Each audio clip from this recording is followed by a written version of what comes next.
Each week we look back at older video games on this channel, and today we're diving into a fast-paced, quirky racing game with its tiny characters and some chaotic tracks. This is Maniacs. It was released for the PlayStation 1 but also for the Game Boy Color as well. It was developed and published by Codemasters, with THQ publishing the Game Boy Color version, releasing in Europe and North America. The North American release was actually sponsored by Fox Kids, so it did have the Fox branding across it.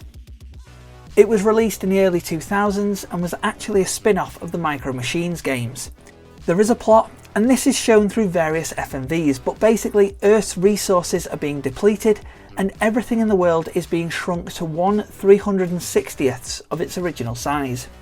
You can play as any one of 12 characters to basically test out if this world would still be suitable for them. It's your standard racer, where you use your D-pad or your left stick to basically move around the course. You can also jump over objects, collect items and use power-ups along the way. Things like black holes, atomic blasts and mines. You also race around different environments, including a bathroom, a kitchen, a lab and a bedroom, with the simple aim of being first across the finish line. There's also items that you can drive or ride, including jet skis and bees. The environments are also realistic, in a sense of the surface you're running on will have a different feeling depending on what it is. For example, if you're on grass, you'll have a little bit of grip. Running around a bathtub, however, maybe not so much.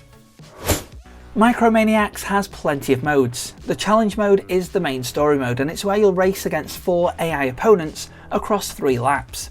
You must come first or second to win the race and advance to the next road down on the track selection screen. Except of course for the final round, where you have to finish first to win. In challenge mode, you don't have to complete every single track though in order to progress. Time trial has different variations, from free play to a time trial challenge to even multiplayer modes. Simply beat your opponent's best lap time. The versus mode does play similar to challenge mode, but you can come across more AI opponents in a race. You can also do multiplayer versus and turn it into a versus tournament if you want to.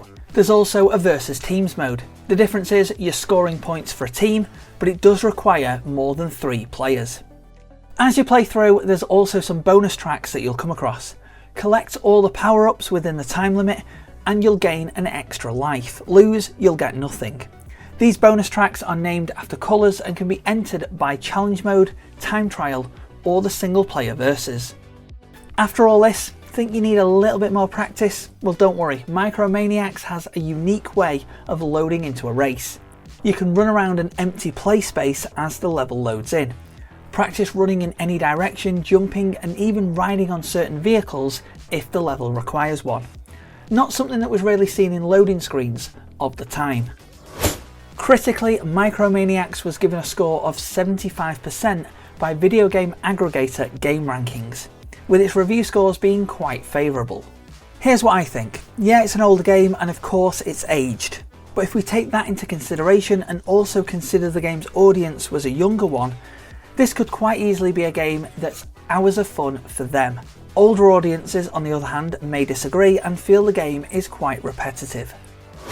So that was Maniacs. Did you play this? If you did, let me know any thoughts that you might have in the comments below.